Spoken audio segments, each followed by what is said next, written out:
A client is with you because they like you. They like to work with you. You've taken great care of them. You are their senior advisor, which is something we always talk about. So that lead system, you want to take that lead from a policyholder because you want your money back for that lead that you paid for. Right. But you want to turn them into a client that's going to get you that residual income and always be there and keep being on the books for you. So every year, that's your client, not a policyholder. Exactly, and where you profit. Because if you're only bringing on new people, you're not profiting, you're losing money, right? Because of the client acquisition cost. The more clients you have, the more that you're just retaining that business and you're getting that residual income and gaining more policies from them as they need it. That's where you're really profiting. So really important to have a good retention process set up, and that's what this whole webinar is about. We're going to show you how to have the most effective retention process that there is. I love this part. Yes, me too. Okay, so this is the very, very simple flow chart, but this is really all it takes. I say all it takes. There's a lot that goes into both sides. This is it. Just have this, and step 5. Profit. But so what we're going to be breaking down here today is a retention process of one side being customer experience. Notice we say experience and not service, customer experience, and then number of products. If you break down your retention process into these two things, you will see a big majority, and we have really solid examples. So yeah, let's go ahead and break. I got one thing on this one before we leave. Sadie mentioned on there, and I want to drive home the point again, that retention of keeping those clients, that client is going to be cheaper to keep versus getting a new client over and over. Yes. So it's definitely something we want to drive home here of the retention is the goal, because that is a client that's also going to be cheaper for you year after year versus paying for them to get a new policyholder and turn them into a client. Now, that's what we're going to try to do, is build our book of business through doing this. But you want to keep your people with this retention system. You want your clients are other people's best prospects. Right. So they're trying to turn your clients into their policyholders. Yes. But this goal and kind of what we're going to walk through today will help turn those policyholders into your clients, and clients give referrals. Policyholders typically won't.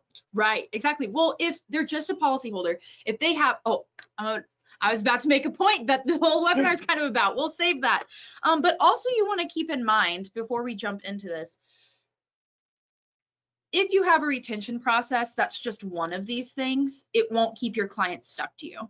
Having both of these things and combining them together into your process is really what's important. You can't have one without the other. You can, but it's just not going to be a solid retention. It won't really be all that good of retention, really. You won't see the effects unless you have both sides of this. To optimize it, you really need both. Exactly. Optimize, that's the word I'm looking for. Okay, so we're gonna go ahead and jump into the first side of this, and that's customer experience. We all remember times that we've gone to a restaurant and we've had a good experience. We don't really remember the times that we go to restaurants and we get good service. Good service is very different than the experience. Good service is your baseline, right? Good service is not going above and beyond. Good service is quite literally what you're aiming for, and if you don't have that, that's your baseline. And good service is a fleeting feeling. Exactly to my point, where if you go to a restaurant and you have good service, you don't really remember it. If you go to a restaurant and you have a good experience, that's a whole new thing. Good experience is taking your good service and going above and beyond. The perfect example, I think, of this is Chick-fil-A. That's why you might be wondering, why do we have Chick-fil-A on there? Why is the first bullet point Chick-fil-A? So think about Chick-fil-A and your experience going there. All Chick-fil-A has is chicken, right? They don't have burgers. They don't have pork steaks. They have chicken. That's all they have. That's the need that they're meeting, is just chicken. But why do people keep going back more and more and more? Not just because the product is good, but because the experience that you have at Chick-fil-A is literally unmatched. Right. You don't get that anywhere else in fast food, and honestly, you don't really get that anywhere else in just the food industry in general. The main reason why people keep going back is because that experience. And it's because it goes above and beyond, and it's very intentional. Oh yeah. There are systems and processes set in place for specifically the experience that the customer is going to have. For example, the process is very organized and efficient. If you've ever taken the time in the long Chick-fil-A line, because no one ever gets in and out of Chick-fil-A without going through the line, it is quick because they have a process down, but it's a well-oiled machine. If you watch in the back, people are moving. There's a process. There's people out in the drive-thru that are taking your orders before you even get up there, so that by the time you get to the window, you've already paid, you've already given your order. All they have to do is hand you your food and go. That's something that's very unique to them. Very intentional. Another thing, they say my pleasure instead of you're welcome. That's kind of a signature thing that they do. It sets them apart. It helps you remember that experience because it's different. It's different. It's different. And then another thing that they do is they ask for your name. Now, more places will use this, but Chick-fil-A always asks for your name, and then they address you by your name. You get up there, thanks, Sadie. My pleasure, Sadie. Yep. They use your that. name. Yes, exactly. Now, all of these sound like little things that you're just like, okay, how does any of that make that big of a difference? Well, we all know that Chick-fil-A is kind of the king of this customer experience, and we remember all those little things, and they're intentional. They don't just happen by chance.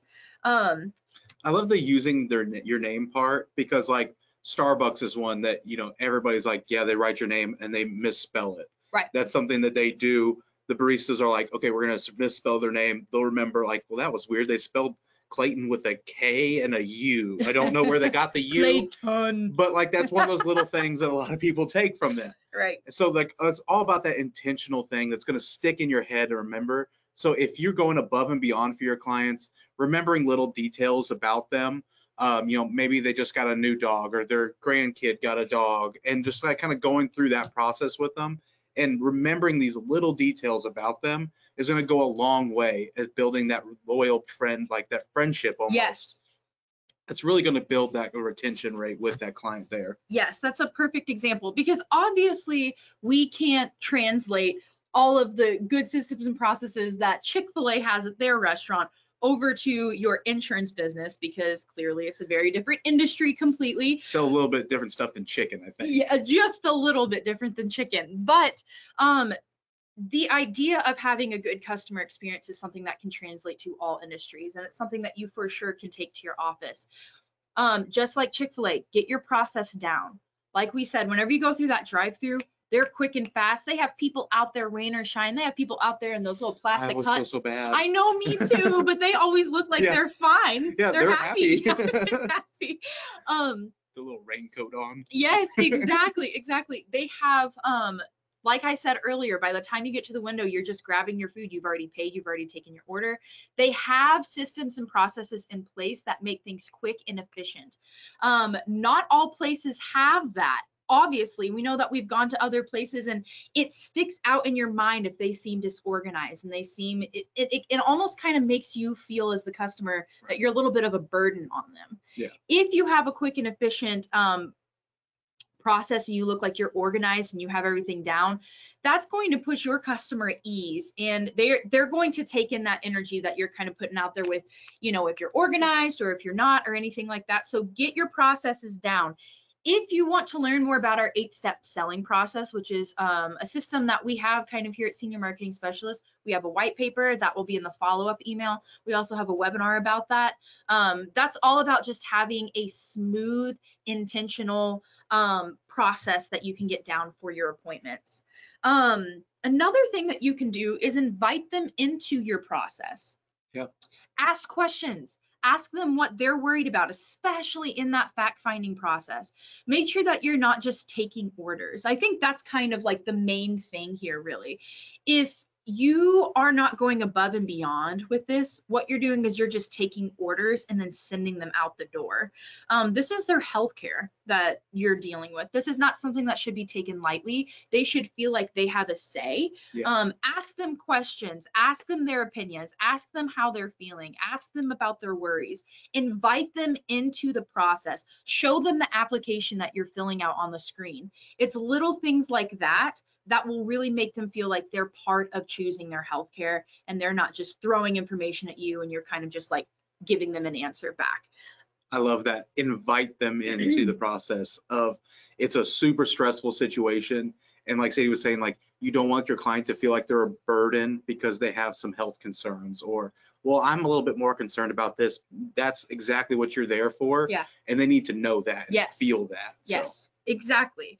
And then another thing that's important about getting your process down is people like to know what they can expect. They like to know what they can expect. That sentence sounded weird whenever I said it out loud.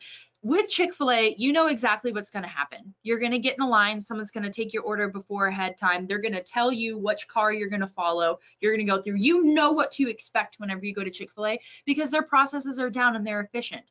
That puts people at ease. If they know that they can walk into your office and they know exactly what your process is, time and time again, that's going to put them at ease. It's going to make them feel, just a lot more comfortable walking into your office. Coming into AEP especially, you know, you guys got a lot of clients that you need to see a lot of folks every year. So if you have that process down where it feels smooth to the client and they know exactly what to expect year after year, your client's going to be more calm, you're going to be more calm, and everything's going to feel better for that experience there. Yes. So we actually have a comment here saying, I'm about to go to an iPlace that has 4 negative reviews on Yelp, all about their administration staff. Let's see, shouldn't companies read the reviews? I think that's an excellent point. That's the thing. People go online and they review what their experience was there. Sometimes, you know, you can tell the people that are kind of normal Yelpers, they just go on there, they do it for all the places. They're kind of amateur critics, if you will. But what will get someone to go out of their way? Like me, I've only made like 1 or 2 Yelp reviews. And the only reason why I did it was because that was such a good experience. I have to say something about it. Your experience, not your service, is what's going to really make people reach out. And sometimes those two things, you kind of think that those are the same. They're not. Those people reached out and wrote reviews on Yelp because their experience was negative. And I think viewing the comments, like if you have a review section on your Facebook page or somewhere on your website, reviewing those comments is key. So you can tweak your experience to better fit that. And obviously 100%. This place that had a few negative reviews, if they keep getting those negative reviews, isn't reviewing that. And it's all about the same thing. Like, come on. Yeah. Use it as like almost like game film or notes on this. Exactly. And that's something I know Chaylin, our compliance officer, has talked about with like the new rules about the call recordings and stuff. Yes. Is using that to better your process. Yes. So use your call recordings to better your experience. Say, I missed something there. Yes, absolutely love that. Okay, another thing that you can do to make your customer experience really good is the 7 contacts a year. So this is a huge vital part. If you've ever watched anything from Senior Marketing Specialists where we talk about retention, most of the time we mention this, and it's because it's so important. 7 contacts a year is the minimum amount that your client should be hearing from you. That's to keep you top of mind. It's so that way, it's to keep you top of mind, because if you are constantly putting yourself and your brand in front of them, you're keeping yourself in the back of their mind. So if somebody else comes up and says, hey, can I give you this? Or, can I help you out with your insurance? They have you in mind. They're like, oh no, I already have someone. Yeah, I got Sadie. Yes, yes, exactly. And also it's going to be things that kind of help them make them feel special and helps with that experience. Things like birthday cards, handwritten, another thing. Love it. It has to be handwritten. And the reason why I say it has to be handwritten is because no one is going to keep a typed up, it's a copy. You just fill in the blank on the computer, Sadie, happy birthday. No one's going to keep that on their fridge from their insurance agent. Now, if it's a handwritten note, that's going to make them feel so special because they know that you took time out of your day. There are services like handwritten. The written is spelled WRYTTN, handwritten. It's a service that basically has robot arms that handwrite the notes for you. It's actually kind of crazy. That's a service if you just feel like yeah, it is a future. If you feel like you don't have time to do that, which a lot of you don't, to sit down and handwrite all these birthday cards. One, your administration staff can do that. And two, if you just don't have time, use services like that so that way it's still handwritten. Look into that. It's a really awesome service. And then also remember to be keeping up on your Facebook page. Facebook is not part of the 7 contacts. 7 contacts are going to be like newsletters, birthday cards, holiday cards, all that sort of stuff, annual reviews, just those sorts of contacts. But Facebook should, in social media, should be constant. That's not part of your 7 contacts. That should be like posting 3 times a week sort of thing. Again, people are online. That's where they spend a lot of their day. Make sure that you're staying top of mind there. And then last, and this is kind of what he hit on whenever we first started this slide, is the CRM. Now, CRM kind of sounds funny. You're thinking, why? What does that have to do with customer experience? What does that have to do with retention? Because CRM is more than just putting down like your appointment notes in there. Your appointment notes should have as many details as possible, including personal life details of that person. If they sit here and tell you that they just had a new grandbaby and it's their 7th grandbaby and they're just so excited, and in a few months they're all going to go on a beach trip or whatever, what's going to make them feel so special is the next time you see them, you pull up those CRM notes, you saw that they went on that vacation, they have a new grandbaby, and you ask them, hey, how's that new grandbaby doing? How was that big trip? How was the baby's first trip? All that sort of stuff. Yeah. Those sorts of details are going to blow their minds that you remember, and it's going to make them feel so special. And those are the sorts of things that really help build your relationship with them. And the better the relationship, the better the trust, and the more trust is going to be sales. Boom. Boom. So step 5, profit. So yes, that's what we have for as far as customer experience goes. Now we could go so far in depth with this. I could just keep going all day, but there is a second half to this retention system. First half is not customer service, but a great experience. And the second half is going to be the amount of products that you have. Exactly. So I love the Chick-fil-A approach, but from my background over on the outreach side of building product portfolio, what I like to talk about is having multiple products with them in something we call the Apple approach. Yes. So just like Chick-fil-A is known for their customer experience, Apple is known for having everything you could possibly need from an electronic standpoint. Mm-hmm. And they do this, it's also very intentional. So not only is Apple going to sell you the cell phone, that majority of people don't care if there's a better product, they like Apple. And why do they like Apple? Because everything they have works best with it. Mm-hmm. So think about, just kind of relating it back to senior insurance a bit here, is Apple would be like your MedSup, your MedAdvantage, your base policy is like having that iPhone. You got to have it, it's a must. But maybe having like a hospital indemnity plan would be like having your AirPods. Right. Having your Apple Watch would be like having a dental plan. So just think of adding additional products as adding additional things with your base core product. And why do you want them to have more products with you?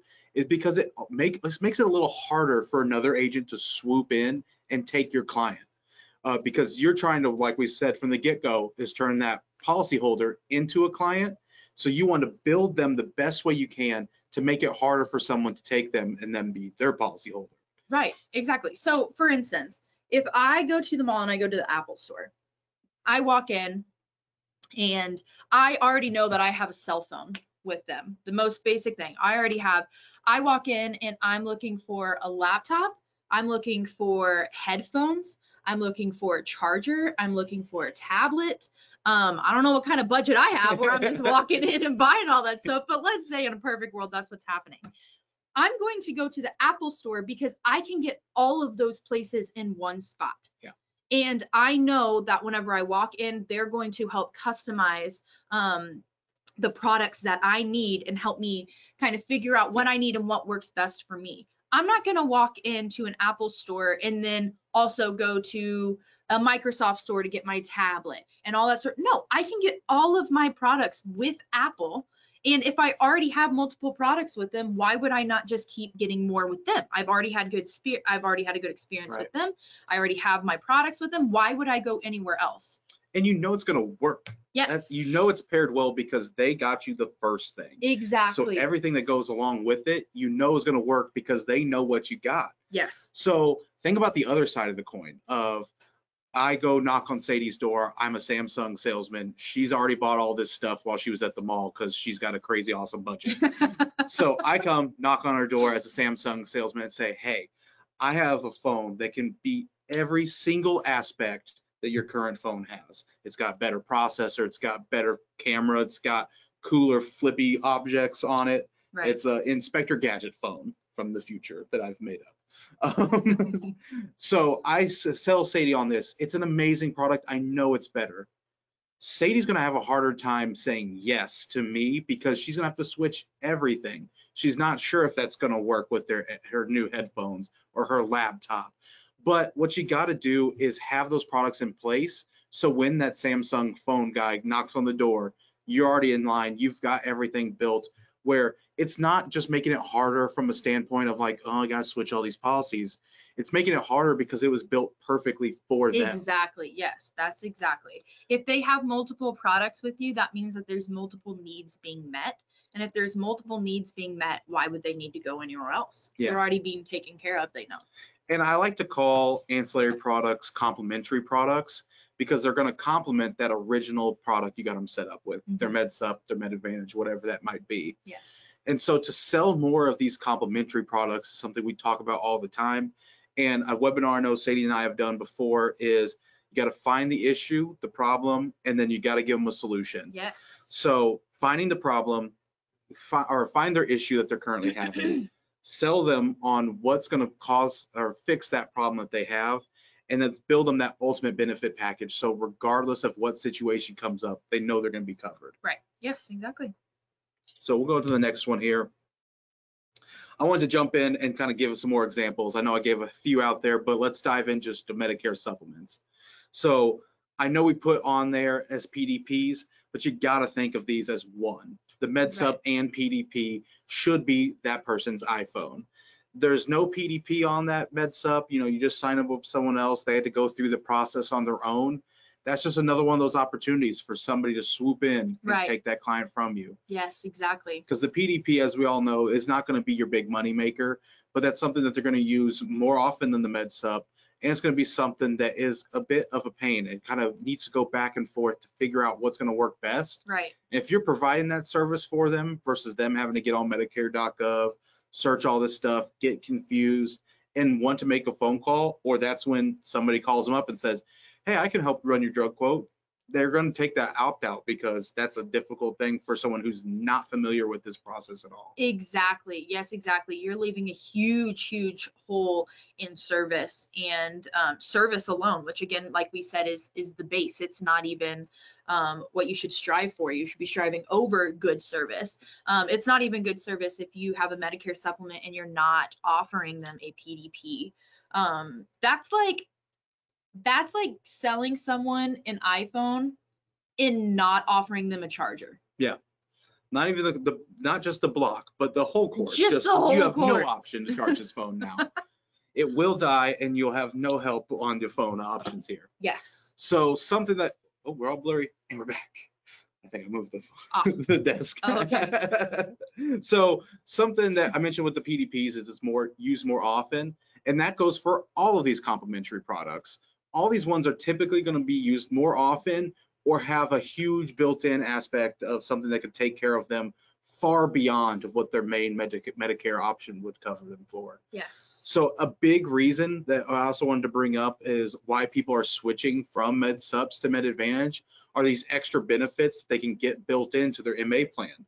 So what you as their agent needs to do, you know, if you're only selling MedSups or this is a client who loved MedSup and you know it's the best fit for them, you need to sell them on how other you can kind of build an MA plan for them with these different complementary products. So you got to build it for what matters to them. Yes. Because they might hear a commercial that says something about, we got some great dental coverage on here. And they're like, well, hold on, I need something to cover my teeth. And that client ends up switching to a Medicare Advantage plan, not knowing how it's going to affect everything else that they have. Right. So you need to kind of get ahead of that curve, and what's important to them, find it. Typically, it's going to be that dental option, because one of the biggest driving forces for like a Deft Research study that Terrell and I actually were looking at the other day, that was going into driving forces for someone to switch a plan, was dental coverage. They didn't have enough dental built in.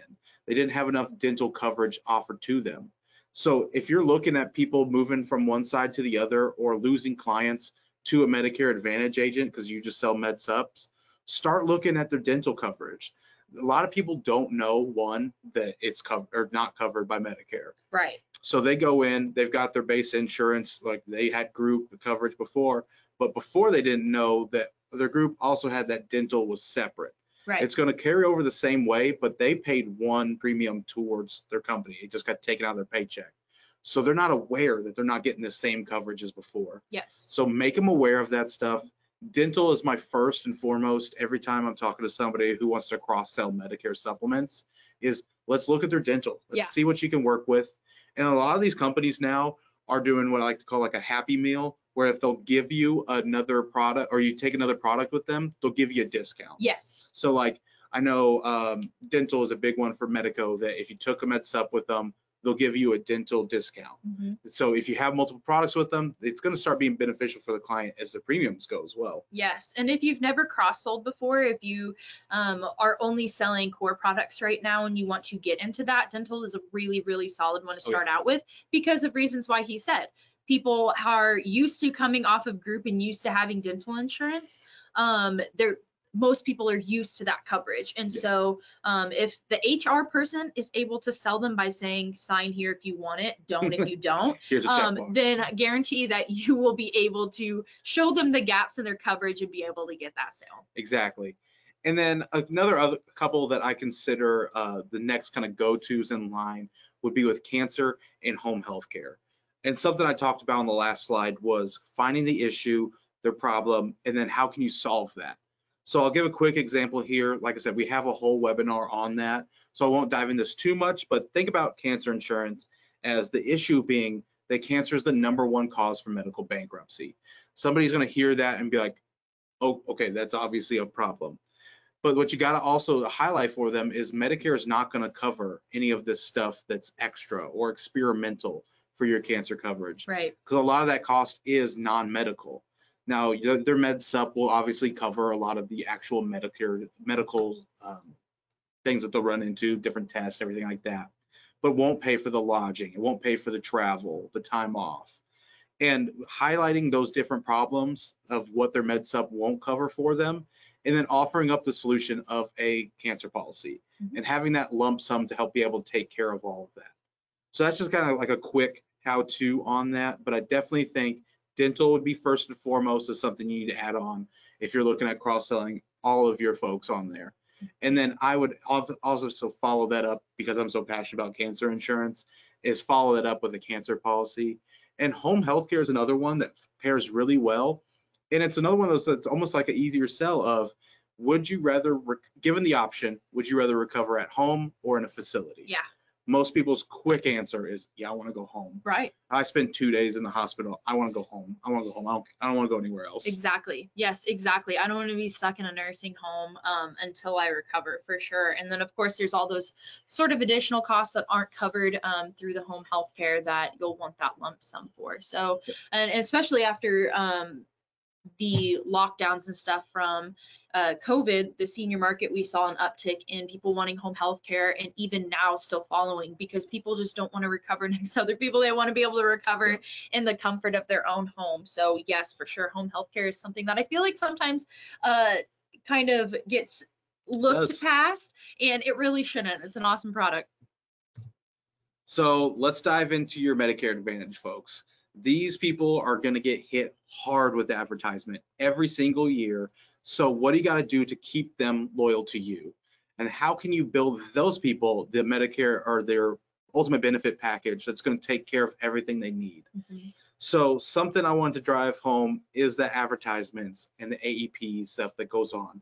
Joe Namath is the famous example of people losing clients to Joe Namath. Mhm.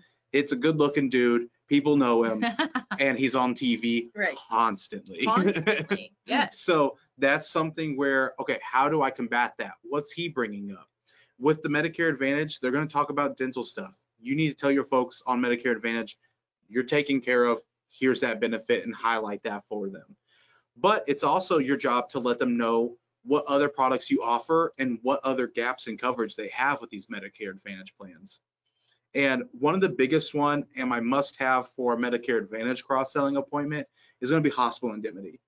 And I even heard Galen Hendricks, the queen of the bundle, talk about hospital indemnity as the lazy man's add-on, because it's such an easy slam dunk of you show someone the gaps in coverage there and say, hey, you could be left with thousands of dollars in costs Right. because you have a maximum out of pocket of, let's just say, $3,000. Yeah. That could be your actual scenario if you stay in the hospital for just a handful of days. Yeah, literally doesn't even, I mean, if anybody has had to stay overnight in the hospital, they know that that's definitely not something that is too far out of reach for sure. Exactly. And like you said, all it takes whenever it comes to Medicare Advantage and hospital indemnity pairing is literally showing them on paper, using the GTL application or their tool to show them the actual gaps, the actual numbers that they will have in their coverage if they don't have a hospital indemnity plan. Very, very much the lazy man's add-on. Yeah, I like that. But it's fantastic because it's not only the lazy man's add-on, it's something that those clients, every single one of them need. Yes, exactly. It's not a sale just for a sale. It's genuinely in need. Yes. It's just showing them, like Sadie was saying, on the worksheet of the gaps that they're having and what that possible cost could look at after 5-6 days. Right. Because then their Medicare Advantage plan is going to kick in and start covering them. So you want to be able to offer them a little bit of relief and a little bit of comfort by saying, hey, I can get you on one of these hospital indemnity plans. I can get you some really good coverage for around $30 to $50 a month. Mhm. So you're not looking at this thousands of dollars of copays. Yes. And with the hospital indemnity plan, it's on the scope of appointment. So you're at the MA appointment and you're able to talk about it then. So you want to be able to kind of look at those different things with that client there and see how you can get them on. The hospital indemnity market this year has just taken off and made a lot of great changes where more and more people are getting on with the guaranteed issue, because some of your Medicare Advantage clients might have went that route because they had some health concerns and weren't able to underwrite onto a different policy but needed to save some cost. So they went with a $0 premium MA plan, but they were used to paying $150, $200 a month. Right. So how can we reallocate some of those funds to get them even better coverage? Hospital indemnity is my first and foremost. I'm always going to circle back to cancer insurance. I don't care who hates hearing it, because you need to hear it and need to know more people need this coverage, as 1 in 2, 1 in 3 people get cancer through the lifetime. Yep. So it's a very high utilization of this product that can help them out. I won't get too much into that one because I can go on for days and days. Sure. But looking at those different things, and then something else that's kind of slept on, like home healthcare was for MedSup, is final expense. Yeah. Because this is a product that's not going to be necessarily for your client, but it's going to be for their families and provide them that quick money when they were to pass away for their family to help with their burial services, different things like that. Right. And it's a product that's guaranteed to be used. Yes. No. Yeah. We have not figured out the technology yet. Not yet. But for the time being, final expense is the one product that you're guaranteed to use. Yes, yes, exactly. So one thing before we move on to kind of sort of wrap up this, whenever it comes to adding those extra products, if you aren't cross-selling, that means that there are services that, or that if you aren't mentioning, if you aren't bringing up these extra products, and if you aren't taking care of your clients holistically with cross-selling, like we said at the beginning, your clients are other agents' prospects. If you aren't letting them know all the ways that you can fill in their gaps and that you can take care of them holistically, another client will. And so it's so important that you're making sure that you're cross-selling, not just for the additional income, but for the well-being of your client, which if you're taking care of the well-being genuinely and holistically of all your clients, that will lead to furthering your income, growing your income, because people want to stick with people that they have multiple products with, that they have a good experience and that they trust.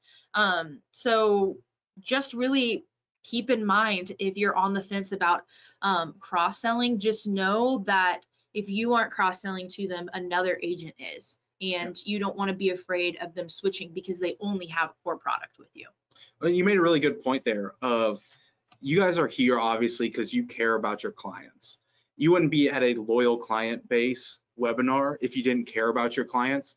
So we haven't even talked about the aspects that benefit you as the agent by selling these products for a reason, because you know it does. You know writing more policies gets you more money. That's what we do at this industry. Right. We're writing policies, that's the income. But this is all about taking care of the clients holistically and making sure no matter what pops up in their life that you're able to help them out. Yes. And at least they hear it from you first. Exactly. Yeah. Yes, exactly. At least if they say no, but they have a need for it later in the future, they know that you offer it and they can go back to you. You see this a lot sometimes with these cross-selling things. Hey, I don't want cancer right now. The next year, they're like, hey, actually, you know, my sister was diagnosed with breast cancer. I just want to make sure maybe I should get that cancer product. They know to get it from you, even though they said no. They're not going to hear cancer product and then go to someone else. They know that they can already get it with you. And the last thing I'll touch on here is, I know a lot of this cross-selling conversation comes down to, okay, but who do I write for this stuff? Right. Where do I go with this? I'll highlight a couple just super generically. We can obviously look at your area. The outreach team specializes in doing this, of looking at your area, see what's going to be the most competitive products. And then we could also look at your portfolio and see what you currently have and what you could be utilizing that you're not. So I'll just kind of highlight really quick. We started off with dental on the MedSup side. I love Manhattan. They have a dental vision hearing product that's fantastic. Medico, like I mentioned, has a really great dental that they revamped, and they offers that discount if they have the MedSup through them as well. So something to look at there. And then I have a few that I like for cancer insurance. All these different products now are being updated constantly. It seems like in the last handful of years to be more competitive. Aetna, Mutual, Cigna, GTL, all have great products on there. There could be little things that's different about them. And with this, you're not selling necessarily based off rates, you're selling off benefits. So find the one you like the best, find the one that you get behind, and the outreach team can definitely help you get behind whichever product that you want to, help get you set up with that. Yeah. And then hospital indemnity, we typically lean on GTL for. Medico's also got a lot of changes to their plan this year, like we talked about, a lot of changes in the hospital indemnity market to get more folks on these plans with a guaranteed issue. So that's what I can touch on super quickly for you on a generic basis. The outreach team will reach out after this webinar, or agent resources will, and we can take a look at what you currently have or what we need to help get you set up for in the future. Yep. Alrighty, guys, we are almost done here, but we don't want to end this without giving you a good example of what a retention process looks like whenever you combine both a good experience and multiple products. And the first thing that came to mind for us is Amazon. Why Amazon? I know some people love it. I know some people hate it, but so maybe, you know, don't keep the controversy kind of in mind. But as far as having a retention process, Amazon has such a loyal client base, it's kind of insane. Right. And that's because they offer you an awesome experience, and you can get all of your products that you need in one place. Whenever I need something and I need it quick, it's literally the first place I go. I look, hey, can I get this on Amazon? And in 2 days. In 2 days, yes, exactly. And that's because I know exactly what to expect from Amazon. I know that I can get whatever I need all in one place. They have really awesome experience as far as searching for products that are customized to me and what I've bought in the past. I know that the return process is easy if I ever need to return it. It's very intentional. It feels very customized to me, and it's just a good experience whenever I use Amazon. All the great customer experience, all the products you want, Amazon. Yes, it makes it easy to say yes. So a weird math equation I've got for you guys now is Chick-fil-A plus Apple equals Amazon. That's the only kind of math I understand. Yes, that's the only kind of math that I understand. It checks out to me. Yeah. Yes. So, yeah, basically this is just the best example that we have for that. Let's go ahead and wrap this all up. Oh, We nailed it. we nailed it. Wow. There we go. We already showed the math here. Great customer experience plus multiple products equals loyal clients. You will see this time and time again that whenever you get this sort of equation worked down into your retention process, that you will be seeing clients that want to stick around with you. This might be something that you already might be doing. You might be doing aspects of this already without even realizing that it is creating a really good loyal client base for you. So keep it up if you are. If you have any more questions about how to further your retention process, the importance of retention, how you can get your business kind of weaned off of relying totally on leads, we love to talk about that here. Yeah. So please feel free to call us. We get a lot of calls about leads, and we just want you to know that we can help you out with leads, but we can also help you out with what to do whenever you don't want to just continue being stuck in the cycle of buying leads constantly, and how you can make money off of the book of business that you already have. That's one of my favorite conversations I get to have on a daily basis is somebody calls in looking for leads. And I start learning a little bit about them. What's your size of your book of business currently look like? You know, what kind of clients do you have on the books? Is it Med Sup? Is it Med Advantage? And just kind of listening to it, because I already know the answer is going to be like, well, let's call those people first. Yeah. Let's see what else you can do if you're only offering the base products to them.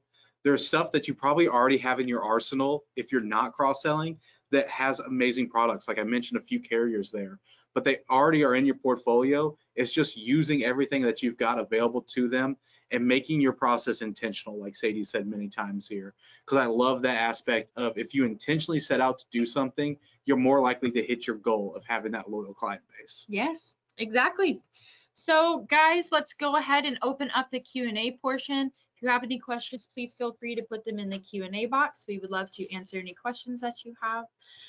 We would love to hear, even kind of sort of randomly, what you're doing to prep for AEP, how are certs going, all that sort of stuff. What does your retention process look like while you're prepping for AEP? How are you trying to get new clients on board? And how are you taking care of your clients other than just getting ready to, you know, rewrite them? But what are some ways that you're trying to take care of your clients now, stay in front of your clients now, so that way they remember you for AEP and don't go somewhere else? Or if you've got some people that you want to reach out to for Medicare Advantage season coming up with AEP, what are you doing to get that permission to contact? Yeah. Do you have a hospital indemnity plan in place with them? Do you have a final expense plan in place? Because that's one aspect that gets moved to the back of our minds, is we want to wait until October, obviously, to be able to reach out to these people. But how do I kind of get first in line? And that's with that permission to contact. Because if they are your clients, you have the right to reach out to them about these plans. Where if they're not your client, you've got to have some kind of proof that that's going to be your client going forward and they want to talk to you about Part C and D. Okay, let's see. Great info. Thanks, Marlon. Do you have any recommendations for obtaining and asking for reviews through Google, Facebook, or etc.? I can't think of any off the top of my head. Other than something that Josh Kersey said to me once that stuck in my head forever, and it makes me mad because it's such an easy saying, because ask what you want to know. So if you want reviews, ask people. Ask them, say, hey, would you mind doing me a favor? Because people love doing favors for people. And say, will you pop on there on my Facebook page, give me a review, an honest review of your experience here today. Yeah. I want to be able to customize and tailor my experience so next time you come in, everything's perfect for you. For sure. And that kind of just like almost loving and friendly kind of touch that you can give somebody that way, of just like, hey, I want to be able to take care of you even better next time. Yeah. They could be like, no, everything was perfect. And that's what they're going to put in that review for you, and just asking them to do so. And that, hey, can you do me a favor? People love doing favors. People love doing favors. And I think that's it, especially if they've had a really good experience with you. So just recently, me and my husband bought a house, and after it was all wrapped up, all that sort of stuff, our realtor just shot us a text and said, hey guys, had a really great time with you. I'm really glad that I could help you out. it would be really beneficial to me and my business if you would write a review. He sent us the link, say all you have to do is click on this and sign in and fill it out. It would be super beneficial for me. And I dropped everything and did it right then and there, because I want to be able to help out the person that helped me. We had a lot of gratitude, and all he had to do was ask. So I think just asking for Ask them and make to it write. easy. Yes, exactly. And you will find that people won't find that weird. They will be willing to help you out, especially whenever you own your own business and it's a small business. People love being able to help out with that. So I say just ask. Send them all that they need. Don't say, hey, go to Google, blah, blah, blah. Send them the link and say, hey, just click on this and fill out the review for me. Yeah. And at the appointment, I think is the best time, or like when you're wrapping up and setting those expectations of what next, because you just helped them solve a major problem. And that's the best time for an ask. Yeah. Is you solve something, let me ask you for a favor. Well, it's still kind of relevant to them. Yep, exactly. Yeah, exactly. Let's see. I just moved from another state and starting in my new state. Cool. Congratulations on your new adventure here. How could I keep my current clients from the other state?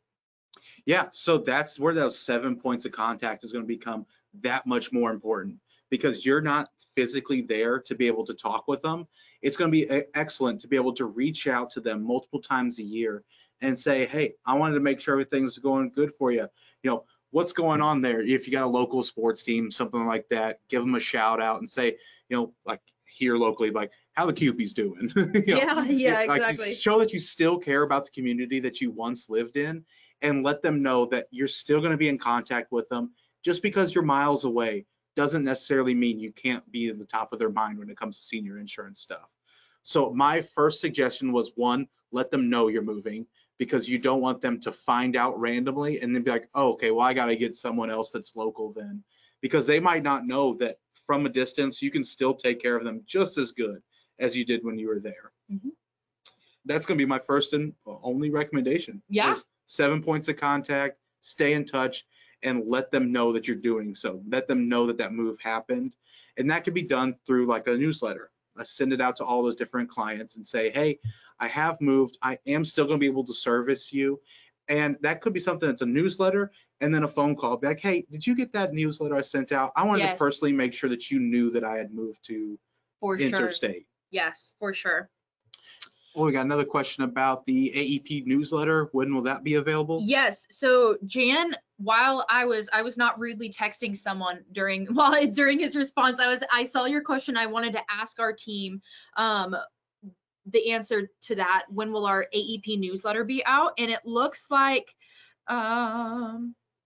so it looks like we normally don't release it until around September, but they did just say with some of the new CMS compliance updates and stuff like that, we're kind of looking at what we can even put on there. So we might have to kind of revise it. So even if we have it out, it probably won't be out until like September-ish. And even then it might look a little bit different, but yeah, thanks for asking. That's a really great question. It's on the way. Yes. Okay, we have just a few more minutes here. If you have any more questions, keep them rolling in. One thing that I want to say before we wrap this up, just kind of AEP related, is make sure that you're also showing love to your Medicare supplement clients during AEP. Let's not forget that AEP is also the top time of the year for Medicare supplements as well. Yeah. So make sure that you are showing love to them, making sure that you're checking in on your Medicare supplement clients, making sure that they aren't wanting to switch, make sure that they know all of the information about maybe some Medicare Advantage plan updates in their area that they might be interesting to them. Obviously, Medicare supplement clients are normally pretty loyal to that Medicare supplement, but you know, sometimes they do change, especially with all these Medicare Advantage plans are really upping their game in the past few years, kind of making it a little bit more competitive. Some of the reasons why someone might go with a Medicare supplement right off the bat, we're kind of seeing a rise in people going straight to Medicare Advantages instead of hopping on Medicare supplements first and foremost, because those benefits are getting so good. So make sure that your Medicare supplement clients are also in the loop. That's a super good point, because like I said, Medicare Advantage clients are advertised so heavily, but it's not just because they have a Medicare Advantage plan. It's because they're in the eligibility to get a Medicare Advantage. They're advertising this time of year, so people are thinking, I need to review my Medicare because they keep hearing Medicare, Medicare, Medicare, Medicare. They see ads they see newsletters, they see different things from all these different people. Because like we said, your best client is their best prospect. So Right. they're going to send them everything they got. Mhm. And you want to stay where you're offering those MedSup clients the information, even if you know end of the day that it's the best decision for them. They might not remember that next year. They might not Yes. remember the year after. So stay in contact with those folks as well. Make sure that all their needs are still taken care of. And obviously this is the time of the year for their PDP changes as well. So that's another opportunity for that MA agent to swoop in and say, hey, you know, we get you on an MAPD. They could take care of all of this. Right. And then you lose that MedSup Right. client. So I have, to your point of them constantly being surrounded with Medicare, Medicare, Medicare this time of year, and them asking questions. I have relatives, obviously, that know what I do for a job, and I get questions all the time. I Yep. get texts when I see them in persons at parties or something. They ask me, well, have you seen those Joe Namath ads? Or like, oh, I saw something. Even on our family ski trip, there was a Medicare commercial that popped up, and my dad, who's not even Medicare age, looks at it and goes, well, what do you think about? And then I had to explain to him Yep. about it. So they're asking questions because it's constantly in their face, it's around. And you know, if they're asking me because they know that they can trust me, but if they don't have someone that in their family that works at an FMO, Yeah. they're asking their agent about it, hopefully. Hopefully But it's you. exactly, hopefully it's you. If you're staying top of mind, they're asking about it. They have questions about it. So make sure that they know that you are the person that they call and ask every question to. Build that loyal client base. Yeah. Alrighty, you guys, it looks like we don't have any more questions. Thank you so much for joining us today. Like we said, this is one of our favorite It is. webinars to do. We will be sending you follow-up emails, giving you follow-up calls. If you have any residual questions, please feel free to ask them, to reply back to the email or ask the people that give you a phone call. But thank you all so much, and good luck with your certifications. Hopefully you're starting on those, looking at all the new, asking about all of the new carrier updates and all that sort of stuff. But yeah, thank you so much. Thank you guys.